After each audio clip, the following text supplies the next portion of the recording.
Hello, my name is Daniel Dollinger, and this is the Engineering Success Podcast, episode 15. Hello, everyone. I'm sorry I've been kind of sporadic with the podcast lately. I guess I owe a little bit of an explanation. I will admit that we had one episode in October, and it's a little while into November, and this is the first episode. And I apologize, but I've just had a lot of things going on in life. Personally, I'm gearing up for my wedding in June, so shout out to that. Career-wise, I've had a couple different opportunities for growth, and I have some updates that I can't really talk about too far in depth on the podcast, but once I've have the good to go to kind of talk about those, I have some really cool developments in my career that are going on. And on the side, the dogs are definitely a fun time, and with winter coming around, there's all these little things that just keep on popping up around the house, and then you throw on top of that the fact that all my reports are due for Toastmasters, so a lot of little different things coming up, but exciting things. So, but if you're new to the podcast, this is the Engineering Success Podcast. The purpose of this podcast is to help engineer a successful career. Each episode, we either respond to career questions or we interview somebody who's achieved a milestone in their career, whether it be engineering or not engineering, and we go through the key steps on how they got there. Now, we don't have any interviews lined up for this week, but the other thing that I've been doing in the time that I've been kind of taking a break from posting the podcast is I have been doing some work in the background. I have 3 potential interviews lined up. 2 of them are through people who've found the podcast on Reddit. One of them is really close to coming together. The other one is kind of in the infant stages, but working on it. And then I have another one, a commit from somebody, 2 commits from people that I know in my personal life. One in nursing, looking at you, Lauren, and one as electrical engineer that works as a software engineer. Shout out to Val. So we have some cool episodes kind of around the corner, cool interviews. I am very excited about the developments with the podcast. And to kind of go along with that, going into the new year, a couple of things I'll be doing is Anchor recently updated so that you can post video podcasts. So I'm going to try to get the backlog going. And my goal is that every single podcast episode will be posted as an audio podcast, but also posted as a video podcast. And then the full video podcast episodes will be posted on the Engineering Success YouTube channel, which has been kind of dormant lately. And then individual excerpts, 5 to 10 minute excerpts from the podcast will then also get posted on the YouTube channel. So a lot of work on my part. But what I'm going to do is I'm going to try to get the backlog going during the holidays this year. I'm really going to try to dig into it. And then coming into the new year, we're going to have the full podcast, the video podcast, and all the excerpts going. We're going to have engineering success content out the wazoo. And also, I'll be posting on Instagram, engring.success on Instagram. Make sure to follow Engineering Success on Instagram. I'll be posting updates. Follow me on Twitter. It's just going to be, we're definitely going to level up the podcast going into 2022 because it's just, it's going to be a lot of fun. So again, no interviews this week, but let's do our shout outs and then we'll kick it to an ad break and then we will go into the first segment of the podcast this week and should you quit your job. But before that, let's get a shout out to our every episode supporter. Yes, the one, the only, sabeanandcheese.net, San Antonio's premier bean and cheese taco review website.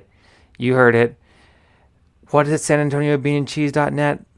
Well, What they do is they go to all the local taquerias in San Antonio and surrounding areas, and they rank them based on their bean and cheese taco.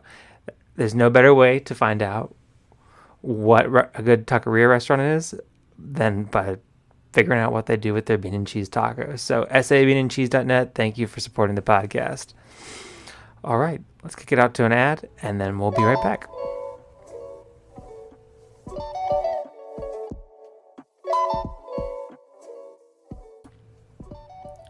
All right, you should have gotten an ad there. Otherwise, my content is not ad worthy anymore. All right. The first segment for this week's podcast is This Week in Should You Quit Your Job? The first question is, was denied a promotion due to my vaccination status? I am vaccinated. Coworker is not. Coworker got the job because it's not client facing. Is it time to look for a new job? They go on to say, made a throwaway for this because I am so effing mad. That's the one word I won't say on here. And I wish I was joking, but I'm not. My workplace has a policy where if you are client-facing in a position that involves going into areas with clear vaccine mandates in our state, we must be vaccinated. If we don't have a client-facing role, we do not need to be vaccinated. The role I was up for was not a client-facing role, but I was denied it. The direct reason both HR and my direct report gave me is that because I am fully vaccinated and my coworker is not. They wanted to give it to my coworker to retain him. They admitted the person doesn't have the qualifications for the role, but they wanted to retain him for some odd reason. They gave the position to him. This employee always gets a pass, coming in hours late, skipping important meetings, and also essentially telling the company to F off because he has plans during the workday and would not be coming in. Those plans turned into working remotely across the country for 2 months. I feel completely disgusted with my company right now, and this doesn't make me feel great. Regardless of anyone's opinions on vaccinations, I'm furious. I went through the process to apply, interview, etc., only to have it given to someone because they are not vaccinated, and I am, even though they aren't really qualified for the role. I put in so much time and effort into preparing, only to be set aside. Am I crazy to begin looking for another job? I feel disrespected throughout this whole process. My job basically told me to get over this, and ethically, I don't know if I can. Edited to add, since it's come up a few times in the comments, my leadership, even at the executive level, has acknowledged and admitted that this colleague's 2 years of tenure at the company have been, in their words, a complete failure, which adds another layer of WTF to their new promotion. I guess my first inclination would be to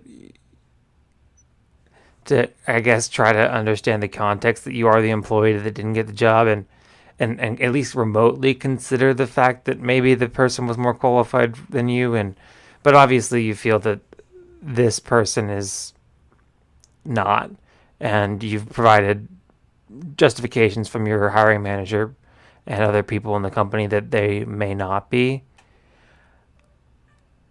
I think, again, you're trying to put myself in other people's shoes here. I'm just trying to think, what other good reason would they have? I mean, I guess the only other thing I could think of is maybe the company's super resource constrained. Job market's pretty competitive right now, and even if he's not super successful, maybe keeping him and having him in this role is more cost effective than potentially having to go out and find a new employee to fill the role. I'm guessing that there's some kind of justification here, that other than just that they're not vaccinated. Maybe it is literally just because they're not vaccinated, but there might be other context to that justification that is the reason why they've done that. Because, I mean, companies exist to make money and to be, provide a good product, and they wouldn't do it if they didn't think it was the best decision for the company as a whole. I think now the segment is, should you quit your job? And I don't know if I would necessarily quit. Obviously, I mean, don't quit without looking for another job. I think it would be reasonable to kind of give some feedback to your manager and say, hey, hey, I thought that I was more qualified. What the feedback that I'm getting is that I was more qualified and I was the better selection for this role. So it doesn't make sense to me that I was passed over for it. And I get that you want to retain the other employee, but I'm also valuable and I'm also an important employee. And if you want to retain me, then I should be given opportunities to grow and experience promotions as well. I mean, I'm wondering how big this company is. It sounds like it's a small company, but regardless, I think that you should have this kind of candid conversation with your direct report and let them know how it made you feel. And if you want to start looking for other jobs on the side, if you really think that if this is the way that they promote people and they're not giving you any indication that you're going to be able to be evaluated fairly in the future, kind of like how you're feeling right now, whenever it comes to promotions, then it might not be a bad idea to start looking for opportunities with other companies where you have better opportunities for growth. But I would really have that conversation with your manager. And I was reading through the comments on Reddit and somebody said, well, the cost of you retaining that other person might be retaining me. And I don't know if I'd be that blunt, but I would emphasize that the feedback that you've gotten indicates that you were the right choice and you don't really understand and ask, are there any other promotions around the corner that are maybe a better fit for me? I mean, I was personally recently in a situation where I interviewed for a promotion and I wasn't the best fit for that role. And other opportunities have since opened up that are better for me. And it's not the same situation because I really actually wasn't the best fit for the role that I interviewed for because I know who they went with and much better fit than me, much better person for the role. But again, there might be greater context that you're not getting, but it sounds like you have been getting a lot of context, and it sounds like you do have kind of an open line of communication with leadership. So I would just encourage you to keep on using that, and don't necessarily quit your job yet. But if the indication that you keep on getting is that they're not really going to be transparent about how they evaluate people for promotions, and you don't have opportunities for good growth, it wouldn't be a bad idea to start looking for opportunities to grow elsewhere. So I wish you the best of luck. Next one. Started job, then got better offer. Hello all. I took a job offer a while back and start Monday. After I took the job, an opportunity I really wanted popped up, so I applied. I received a verbal offer end of last week, so I did not quit my accepted position. I'm expecting a written offer this week, the first week at my new job. Can I leave after my first week? Any advice on leaving? Would it be bad if the second company found out I was leaving a new position to accept? So I don't know where you're based, but I know in the U.S., like companies have like it's a pretty common practice where companies have like a 90-day probationary period where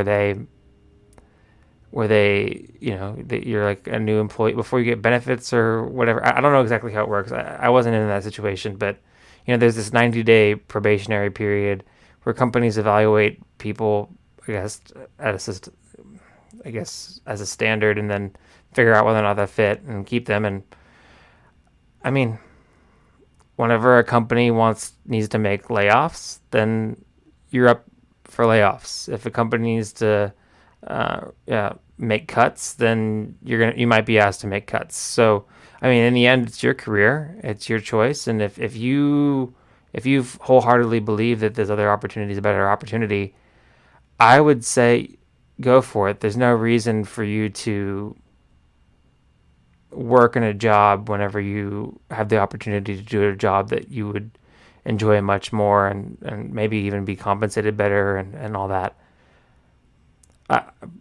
Whenever it comes to making the decision in this moment, in this vacuum, I would say go for it. But know that you're probably going to burn a bridge with this first company. You probably won't be able to work for them again.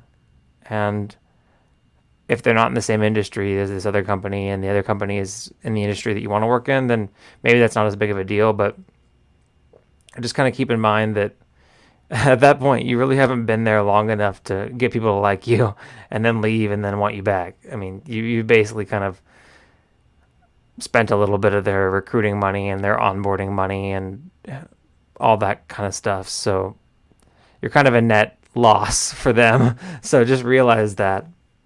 But yeah, I'd say go for it as long as it's not going to affect your career by burning the bridge in the long run. As long as this other company isn't in the industry that you want to work in and doing something that you really want to do in the future. So I say go for it. Quit your job. All right. So that was the quit your job section. I am parched, so I'm going to break for water, and we'll be right back. All right, and I'm back. Sorry about that. I thought about trying to record the last 30 minutes or so of the podcast while thirsty, but I don't know. I care too much about my comfort and I guess the sound quality that you get to hear. I care about that more than continuity. So, there you go. All right, next one. All right, now we go into the fun questions. Here we go. Why did you choose engineering? Tell me something weird reasons. Me, I like to become Iron Man because that's why I chose engineering, electronics engineering. All right, that's a good one. I think that a lot of people sympathize with wanting to make the Iron Man suit. Why did I want to do engineering? I wanted to design golf clubs. I wanted to design and test golf clubs and then get free golf clubs and then play golf all the time. I don't know. I think that a lot of my initial career aspirations were evolved around how much golf I could play while also on the job. So yeah, for me, it was I wanted to make golf clubs. So yeah. Next one, gift for water engineer. All right, so I responded to this one on Ask Engineers, and then in the time since I responded to it, it got removed for violating the rules of the because it wasn't substantive. But basically, this person's significant other was going to become a water engineer, and she was asking if she should get him a tie or whatever. And I thought this would be fun to respond to. So she was asking, do people wear ties? And she mentioned that he works out in the field. So I work in an office, so I don't wear a tie, but kind of depends on the work culture. And I know for sure, for the most part, the guys that work in the field for my company don't wear ties. So I wouldn't recommend a tie, but here are the things that either I've wanted or I have now that I really, really like, and I think would have been great gifts for me when I first started, and I think would be great gifts for other people. The first one is a leather Padfolio case. So I personally run through Padfolios like crazy because I'm constantly taking notes in meetings and I just had them organized. So a really nice, slim, not super bulky, just really thin case to protect my Padfolio and make me feel kind of fancy while I'm walking around with it would be kind of cool. Or also, what are the things that the lawyers have? I don't know, lawyer logbook. Is that what it's called? It's called a lawyer's, record book. So lawyers have like these like libraries of notebooks called record books, which I thought there's a lawyer in my company that I work with that uses these record books, and I think it's so cool because all of his notes are super organized. It's basically like your own personal encyclopedia of all your handwritten notes, which I think is super cool. I don't know. That's kind of a niche gift, but I don't know. Maybe if your spouse is really into organizing their notes, then that might be something cool. Next one is mouse. So love where I work and love the things that they give me, but the one thing that didn't come in the standard, I guess, equipment that I got as an employee was a fancy mouse. I got your average Bluetooth mouse, which is good for most people, and I didn't even ask for this. I just ended up buying it for myself. But the mouse I use is, and if you're watching the video like 3 months from now when I finally post it, is a Logitech MX Master. This is the original version, but I think they're on like number 3 or 4 now. And once you use one of these bad boys, you will never go back. They're about like, I don't know, 70 to $100, depending on which model you get. And honestly, you can get one of the older models and he'll be just fine. And it just kind of changes the way you work. It's big. It has Bluetooth. You can connect to multiple different devices. So I have it on. I can take it back and forth between my work computer and my personal computer, and even my phone. I can whenever I use my phone for that purpose, which is never. But Logitech MX Master, and then they also make the MX Anywhere mouses, which are good if he's out in the field a bunch. But it's not as portable, but I still travel everywhere with the MX Master personally. So I would recommend just an MX Master. If he's going to work in the field a bunch and he hasn't worked in the field before, a nice set of steel-toed boots would be a good gift. I'm using a lot, and that's Toastmasters thing. I shouldn't be using I will. My challenge to you listening to the podcast is to count how many times I use and let me know how good of a job or how bad of a job I did. But no more ums for the rest of the podcast is my goal. So steel-toed boots. I would say a nice pair of steel-toed boots, maybe a pair that looks like cowboy boots, or just an like a good boots brand, not just some brand that you've never heard of at the bottom that's the cheapest thing of steel-toed boots. Because if he's working in the field, then he's going to need good boots and boots that fit and feel comfortable. He's going to be wearing them all the time, every single day. So a nice set of boots that'll last him a long time is a good one. The other thing that I got was a nice professional looking bag to put my laptop and accessories in. So whenever I was picking up backpacks, it just so happened to be there around the same time that Target was doing their special release with Hunter. So I got a really nice Hunter backpack. It's like it's like a rubber looking backpack, but it's like super, super sleek. And I like it because my company gives out a standard backpack to everybody, and it's kind of like the same kind of backpack that I wore in high school and college, and super professional looking, but I didn't want to have the same one as everybody else. And I really like the versatility of the bag that I have. It's a backpack, but it has like a laptop sleeve, and it holds just the amount of stuff that I want to take in and out of work. So it's a good fit for me, and I'm really glad that I have my own unique bag, and I don't have to worry about getting mixed up with everybody else. So really nice backpack. That he might have a favorite company like a Patagonia or like a North Face, or maybe he wants something that's leather. You kind of know his taste more than me, but a really nice backpack would be a really cool gift. Now, for the professional occasion, if he works in the office at all, if he doesn't already have one of these, a nice fitted blue blazer would be a good gift. I think my standard go-to in the office, I want to look nice, is khakis, a button down, and a blue blazer. So if he doesn't already have a really nice blue blazer, get him a nice blue blazer. And then another one, this is kind of niche, but a nice refillable pen. He's going to be writing a lot, and maybe his company will give him refills, but I don't know. Having like the same boring pens, I don't know. I have developed my preference. I really like a nice ballpoint pen that writes really nicely. So there's a specific type of pen I like, and I get them every single time I visit a local hotel in San Antonio from my room. Shout out Hotel Emma. Their pens are the best, but I don't know. Everybody has their preference, and if he has a preference, then maybe a nice pen that's refillable that writes the way that he prefers, because he's probably going to be writing a lot. And I personally like having one really nice little pen, and maybe he will too. And then lastly, will he carry business cards? Maybe a nice leather case for his business cards, but I don't know. Most people don't carry business cards now. I carry mine, and every once in a while I exchange them, but then when I get them from somebody, half the time I don't really do anything with them.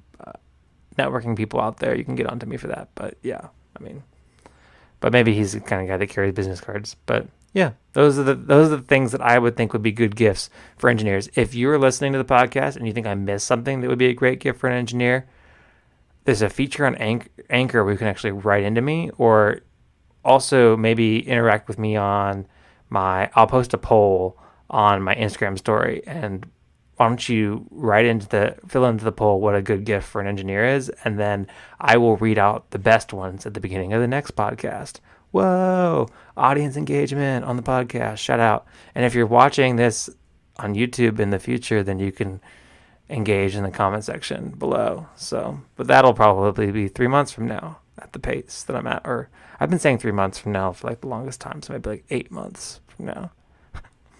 All right. Next one is a meme that I'm reacting to from our engineering students. And then what they did is this is a video by Shiv VZG, SHIV VZG on YouTube. It has 2 million views, and he roasts every college major in 60 seconds. And his roast for engineering is, you'll end up with a good job at the expense of your mental health, sleep, and happiness. I will say generally, I have decent mental health and I get enough sleep to function, and I generally have a decent time on the weekends. And I don't know, my job makes me feel fulfilled generally, so I'm generally pretty happy. So I don't know. Some people may disagree with me, but I don't completely align up with that. But there are moments where I'm like, oh gosh. But you know what? I'll tell you this. I think engineers complain a lot. I'm gonna say it. Engineers complain about like, I know engineers like to say that they have the hardest major, and yeah, it might be. In my opinion, it probably is. But we don't need to. I don't know. Engineers like to say that kind of stuff a lot because like they want everybody to know how hard it is. And all I have to say is, if I had to do a stand-up sketch, the first thing I'd do is I'd make fun of engineers for that, because I don't know, we're so vocal about how much we complain about that kind of thing. So, but I don't know. Me generally, I think I'm doing all right, and engineering's worked out well for me. But I sympathize. I have those moments with other people that believe that it will be a good job at the expense of your health, sleep, and happiness. But I'm pretty fortunate to be in a good position myself. So, all right, next question. Would you pick salary or experience? They go on to say, hello, everyone. I'm looking for some advice as I have a possible career change coming up. I've been working in a lucrative industry for almost 4 years now. Can't say due to my coworkers being in this sub. It pays a 6-figure salary, but I spend a lot of time away from home and the hours are quite long. It's also an industry I don't see my career progressing in. A new opportunity has come up in an industry I would like to work in. However, the salary is half of what I make now. Is it better to set myself up financially or take the pay cut for career progression?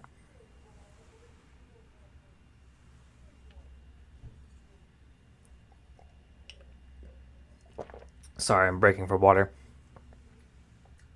Well, I don't know. Whenever I first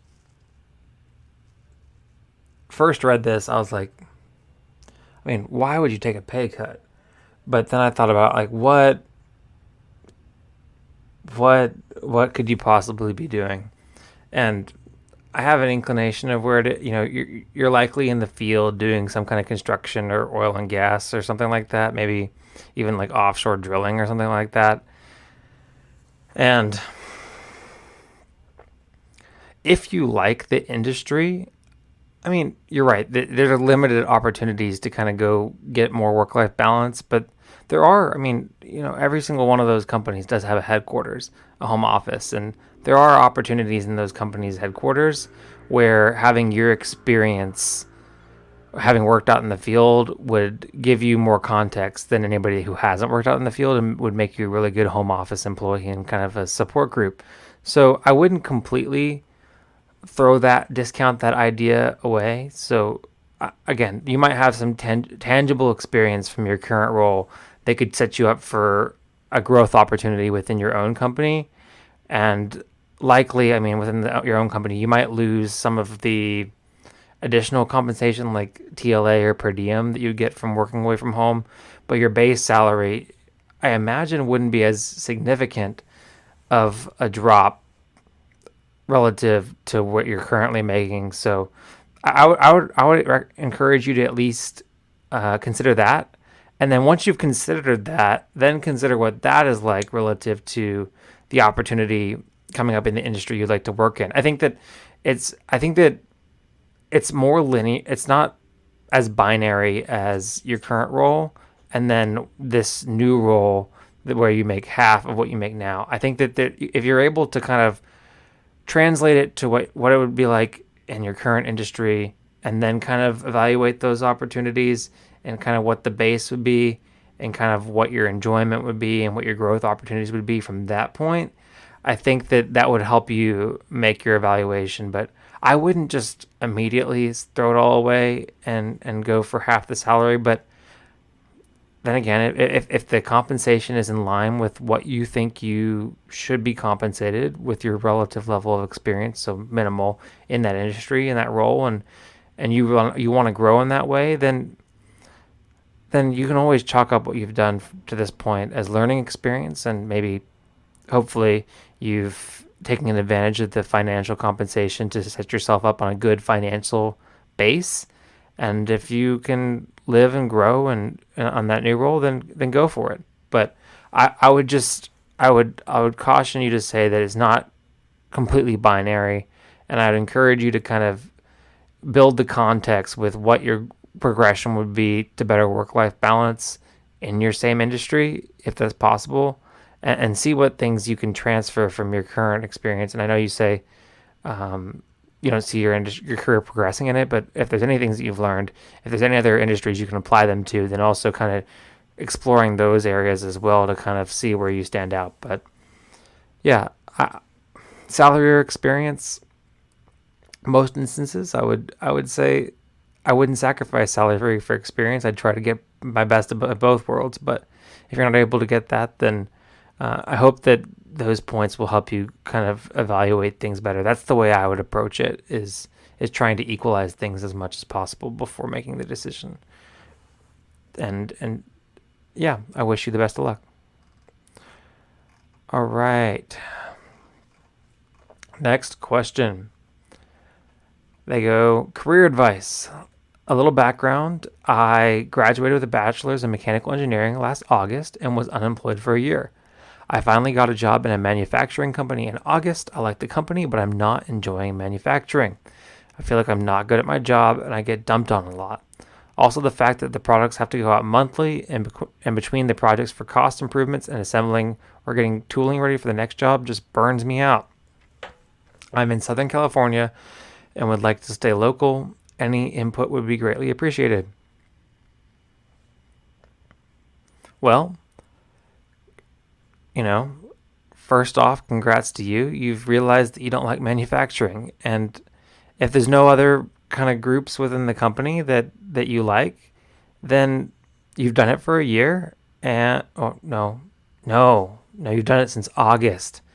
So it's been 4 months, but you realize that you didn't like it. And I wouldn't waste any more time than I have to working in an industry doing a job that I don't like and getting skills and growing in a way that I don't like. What I would do is evaluate what you can get out of the position and make the best of it and try to grow as a professional and as an engineer within that role.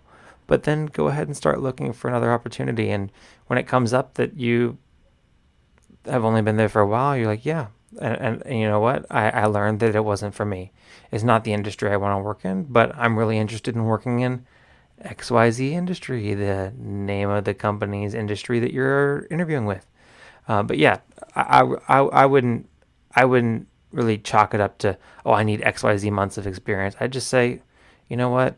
I learned, and now it's time to start applying for new opportunities and move on. You'll find that as somebody who has now worked and has work experience under your belt, you're instantly more attractive to recruiters, and you'll find that you're not just dealing with college recruiters, but you'll find that you're dealing with full-time employee recruiters and instead of just college hire recruiters. So I think you'll find it a little bit easier to find your next job than it took you the year.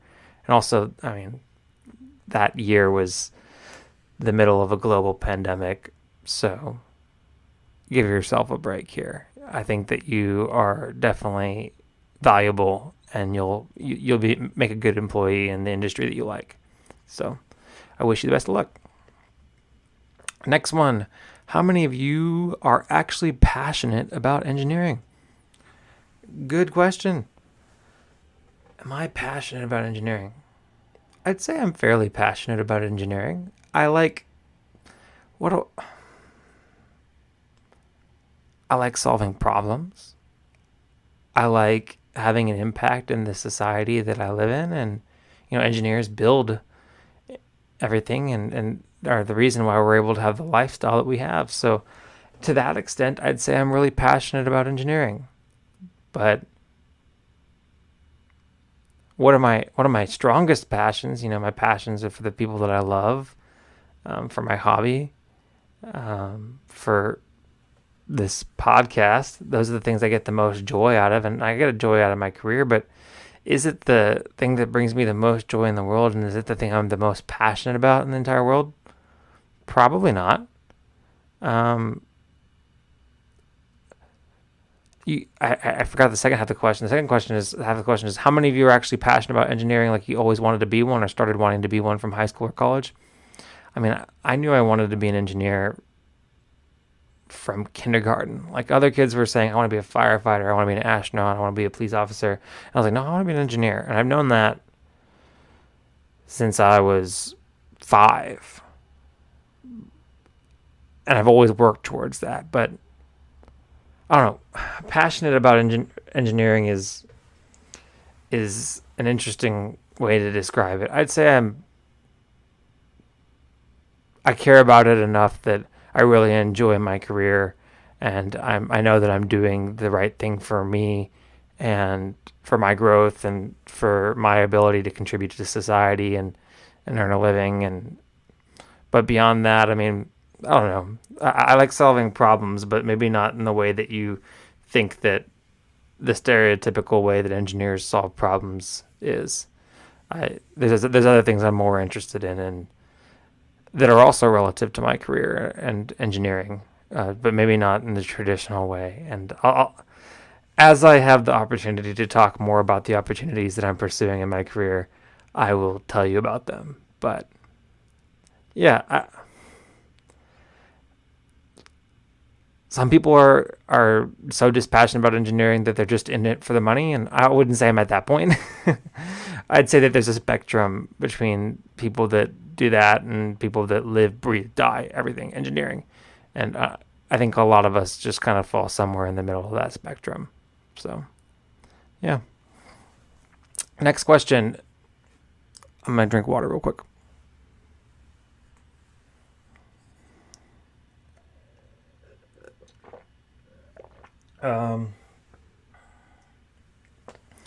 Question asker says, job posting didn't match interview.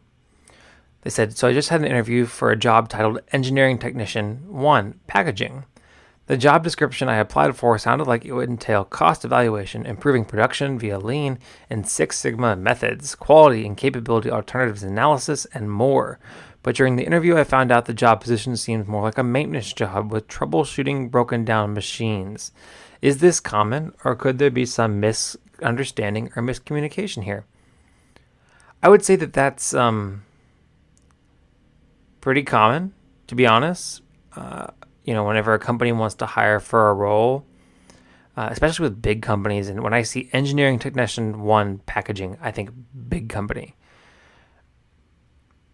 The big companies, they have certain job classifications and pay codes for different jobs. And whenever somebody wants to hire somebody for a job, they have to find the closest job code that they can and then put out the posting. And sometimes that job description that goes in the posting, it comes through HR, and it's the job description that they've had for that job ever since that pay code has existed. And every single time they post that job with that title, that job description goes out. With smaller companies, there's a little more variability, but again, I'm presuming that this is a big company. And then you get into the interview, and then you find out that that's not exactly what the hiring manager, not HR, the hiring manager was looking for. And you're talking to the hiring manager in the interview, and you find out exactly what they want, and it's not exactly the same. Sometimes that happens. And what I would say is, I would kind of tend to go with the description of the job that the hiring manager has given you, the thing that you've actually found out in the interview. And wouldn't hurt to follow up and say, hey, I appreciate the interview, but this is not exactly what I was looking for. I'm kind of looking for a role that's more in line with the job that I applied for. The description the Lean Six Sigma and that kind of stuff. Is that going to be a part of this job? If not, again, I really appreciate the time, but this is not the best fit for me. Are there any other roles that you have that would be a better fit for me and more in line with what the job description and the posting was? And I know it's really hard, especially it sounds like you're college and you're going in for entry level jobs, and it's really hard to interview for jobs, and you don't know if you're gonna ever get one, and you're like taking everything you can get. But sometimes it's just better to vocalize whenever a job is not a fit for you, because it would be much worse if you started in the job and then you kind of got stuck in it, or you hated it, or you missed other opportunities that were better for you because you just didn't vocalize that this one wasn't a fit. So I would trust what you heard in the interview and be transparent that that's not exactly what you're looking for, and ask about if they have any opportunities related to what you're looking for. So best of luck in finding your job. Next question. Should I drop out of engineering? Dun, dun, dun.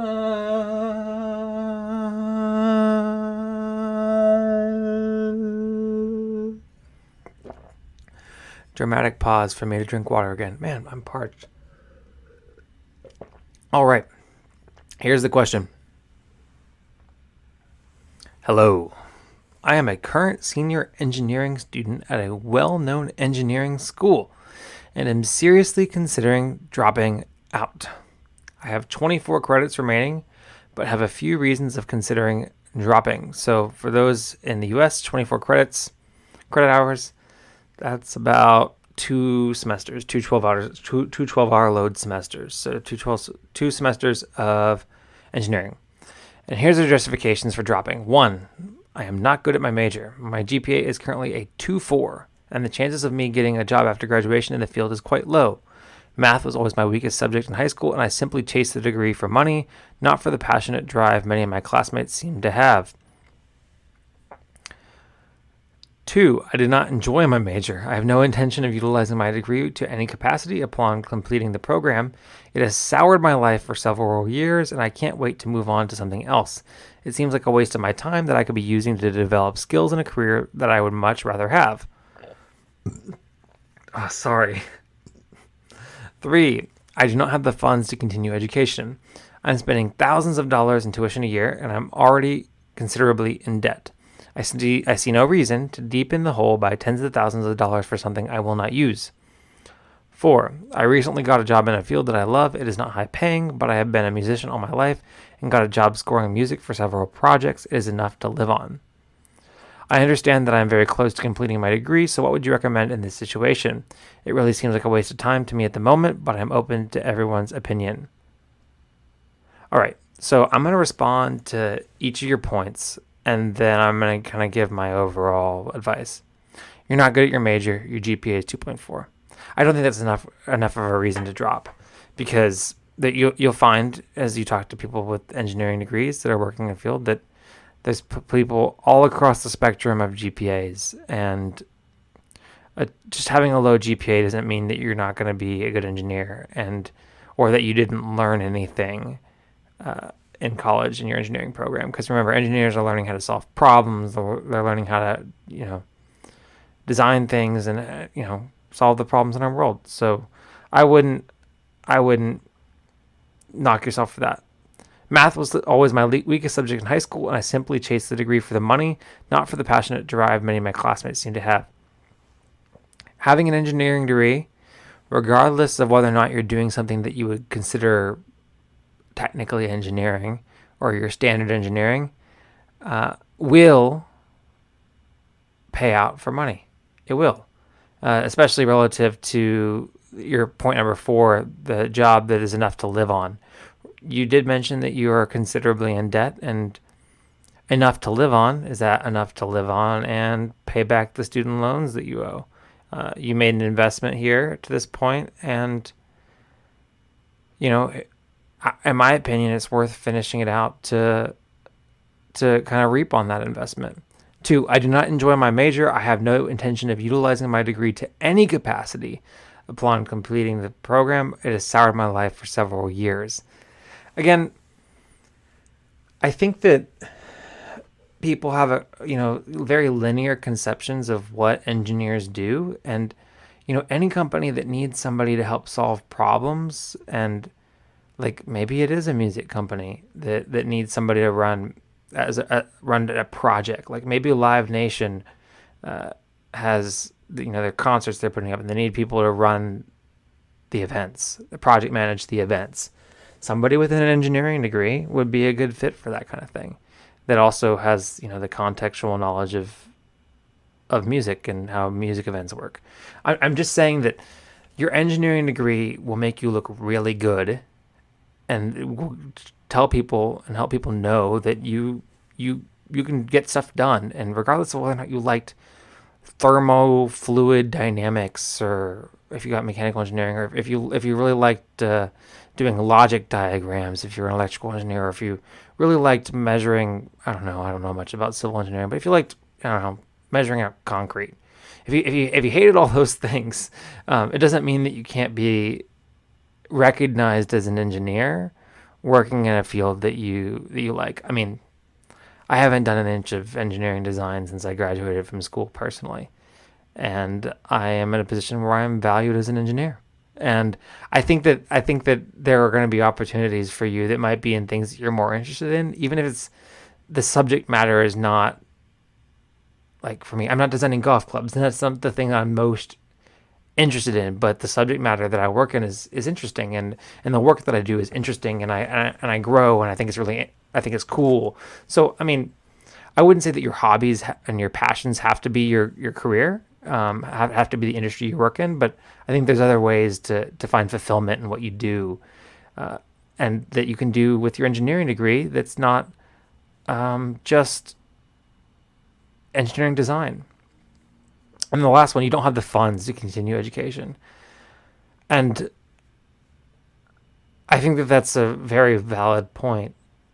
And I guess my question to you would be, is there a way that you can either, take a break and just not give up on it forever, or I wouldn't recommend taking a break unless you have a definite end to the break.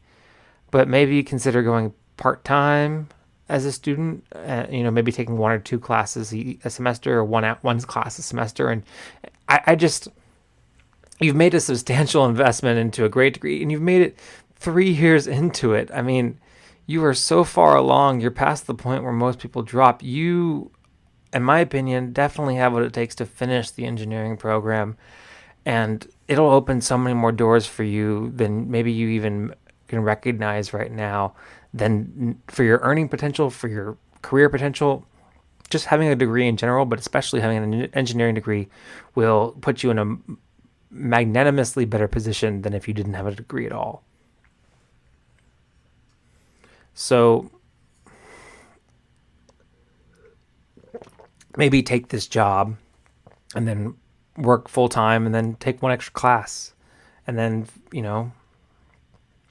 24 divided by 3 is 8. Divide that by 2, and over the next 4 years you've been able to work and have enough to live on. And well, actually, you can maybe take a summer class as well. So 24 divided by 3 is, yeah, whoa, I messed up my math somewhere, but 24 divided by 3, 3 semesters a year, is 8. 24 credit hour. Oh, I divided by credit hours. 24 credit hours divided by 3 hours per class on average is 8 classes. Take 3 a year, and you've completed it in less than the next 3 years. So and then you have your degree, and you've been working, and you've avoided accumulating more debt. That's kind of my thing. So maybe you can be a part-time student and do that. That's what I would recommend doing. And then, work and do the thing that you're interested in. And maybe that'll also help you get an idea about other things you can do once you get your engineering degree, once you have your college degree, that are related to the thing that you enjoy. So that was kind of all over the place, partially because my throat is so dry. I'm so thirsty. But also partially because there's a lot there. But yeah, I would encourage you. I hope that my justifications, although all over the place, were good justifications for you to continue engineering. And then I encourage you to try to cash flow the rest of your education as a part-time student at a minimum, and finish it out, because it will open doors for you. So I wish you the best of luck. I hope that you take that advice, but then again, it's your life, and it's your joy and your happiness. So in the end, it's your choice, and I know that you'll make the best choice for you. Next one, pros and cons. Can someone tell me the pros and cons of being an electrical engineer and doing an electrician as a trade? So electrical engineer versus electrician. I'm trying to decide if I should go to college or just try and get into the trade. Great question. So I'm going to go with the pros for being an electrician. I would say that if you really enjoy doing hands-on things, then you're going to have a little more opportunities to do hands-on things as an electrician. An electrician, you can finish the program to become an electrician, entry-level worker, a lot quicker than it would take you to complete an engineering degree, and it would cost you a lot less. So up front, the financial and time investments before you have to start working are a lot lower. Also, if you're in high school, some high schools have trade school programs where you can already get into electrician and kind of get a little further along that way for free even. So yeah, and also if you work for some construction companies and you work as an electrical helper, then they'll pay for you to go to trade school to get your electrician certification. So again, a lot of opportunities there for you to start your career with a lower investment money-wise and time-wise on your part. But what are the pros of becoming an electrical engineer? Well, yes, it's a larger investment of your time and money at the beginning, and I would say that it's academically significantly more difficult to become an electrical engineer than to become an electrician. Not to say that electricians, especially master electricians that are experienced, don't know a lot. They do. They learn a lot, and they learn to work with their hands, and they learn a lot about how electrical systems work, and they're very valuable. But an electrical engineering program will be very rigorous. It'll be very difficult, and not everybody makes it through it. But somebody that's already thinking ahead like you sounds like a great fit for it.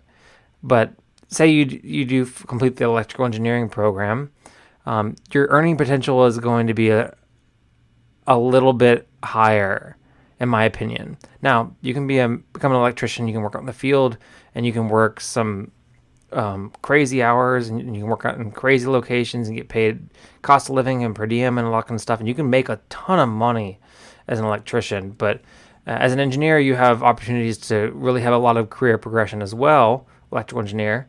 And if, say, for example, you're working in those same industries, you might have a little bit more opportunities to have a little bit more stable home life working from home. But I don't know. There's also electricians. I'm thinking construction here, but there's also electricians in every city and town you work in. So there's definitely opportunities to do that as well. So, but your earning potential won't be as high as if you were working in remote areas on construction projects. But I'm all over the place today. I'm sorry, guys. The other thing about being an electrical engineer is you can work a little bit. There's my You can work a little bit longer. Electricians are working with their hands, super applied, and you can only work for as long as you physically can. Whereas as an electrical engineer, you could work for longer. But who really wants to work past the age where you can't use your hands anymore? I mean, goodness, I'd like to be retired by then. So maybe it doesn't matter. But the other thing is that electrical engineers can do a lot of other different things that maybe electricians can't. Electricians can do the things that electricians do, working on, doing the electricity for a house or building or structure or plane or whatever. And then electrical engineers they design those systems. They understand those systems to maybe a little more theoretical and higher level. And then they also can do a lot of other things that engineers can do. One thing that I've talked a lot about on this podcast is the flexibility that an engineering degree gives you. So just think back at all those things that we've talked about so far that engineers can do. An electrical engineer can do a lot of those things. And again, that's the difference between a college degree in general and a technical program. But yeah, that's kind of all over the place, but just things to think about when you're evaluating the two. If you're very academically inclined, then I would recommend kind of going the electrical engineering route. And if you're not interested in pursuing a college degree at all whatsoever, then that kind of makes it easier to choose the electrician route. But yeah, that's super high level, kind of all over the place response. I swear I'm not phoning it in today. I promise. All right. Two more questions and then I'll close out. I'm distracting myself by how thirsty I am. This one is college freshman looking for an internship. I'm a freshman aerospace engineering major at U of SC. I'm guessing that's University of South Carolina. I am trying to get involved as much as I can with anything I can't get my hands on. So I've started to think about maybe getting an internship. Sweet, good for you. So that gives me a few questions some of you may be able to answer. One, what is the likelihood that I could get some sort of internship at some sort of engineering company in Charlotte? Two, doesn't necessarily need to be aerospace, but that would be awesome. Two, what kind of task would I be doing in an internship since I have very little experience aside from high school engineering classes? By the time summer comes around, I will have taken Calc 1, Calc 2 physics, Intro to Aerospace, Intro to CAD. I believe it's Creo, that's what I took, but I'm also somewhat experienced with Inventor. 3, would an internship for someone like me be paid minimum wage? My most important goals are to learn and build a resume, but I do need money since I am a broke college student. Could relate with that. 4, what are some other ways I can build my resume if this doesn't work out? Part-time job at an airport, anything relate. Thanks for the help and would love to hear what people have to say. So, first question, likelihood that you get some sort of internship at some sort of engineering company. It really depends on whether or not you have, in my opinion, if you have any personal connections to the industry. So, were you in any programs in high school that where you did drafting or anything like that? That there were different companies that your high school had a program with that you can maybe be able to reach out to. I don't know if you're any kind of the social circles that you're in or your family members are in. Anybody that would hire a CAD intern to help out with CAD for something like that, or just an engineering intern. It's really hard. Like you have a realistic understanding that it's really hard to get an internship whenever you've only finished your freshman year because you really haven't done that much engineering coursework yet. So it really kind of depends on what kind of networking you can do on your own. I wouldn't waste any time at all, really, at applying for any of the online portals for big companies. I would just invest time in local connections that you have because you're going to get immediately filtered out. And this is not anything against you, but you're going to get immediately filtered out from all of the bigger competitive internship programs. So what kind of task would you be doing? It really kind of depends on the particular internship. I worked in a motor controls shop and I did a bunch of stuff with my hands and I did some stuff in CAD, all these different little projects. And then I did an internship with my current employer and it was something completely different. And some of the stuff is more theoretical, like it was in my second internship, and some of it's really hands-on. It kind of just really depends on the structure of the internship and what kind of role you end up in. Would it be paid minimum wage? I wouldn't say so. If it's a legitimate internship with a legit company, then it definitely won't be paid minimum wage. And if it's even if it's working for like a smaller company, most of those companies, unless they're like really small or they don't have any program at all.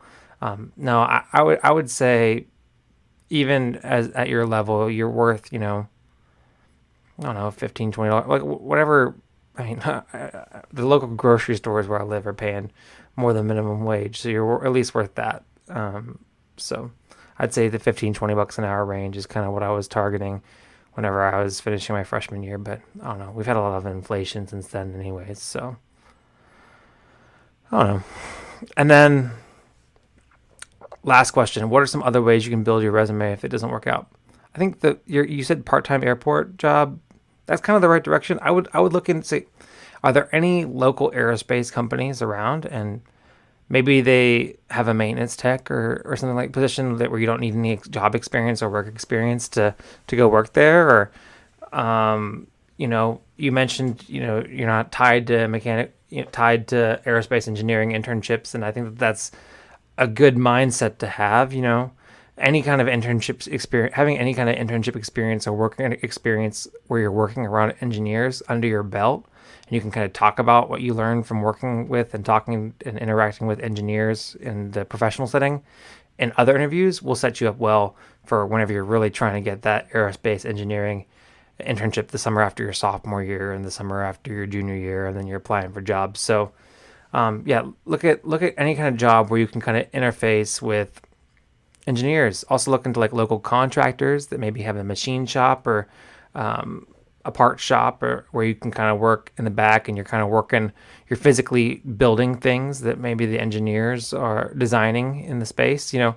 Anything where you're kind of, again, think about what you're doing in Creo. You're building parts and stuff like that digitally. Well, anything where you can kind of physically apply the things that you're learning in your engineering classes, or you will learn in your engineering classes, will make you a better engineer. And on top of that, just having the work experience in general makes you more attractive to potential future internship employers. So that's, I think you're thinking all the right things. You're kind of much more advanced than I was at that stage. So kudos to you. You're ahead of the game, and you're thinking about the right things here. So I wish you the best of luck in landing an internship, or hopefully getting some kind of applied work experience.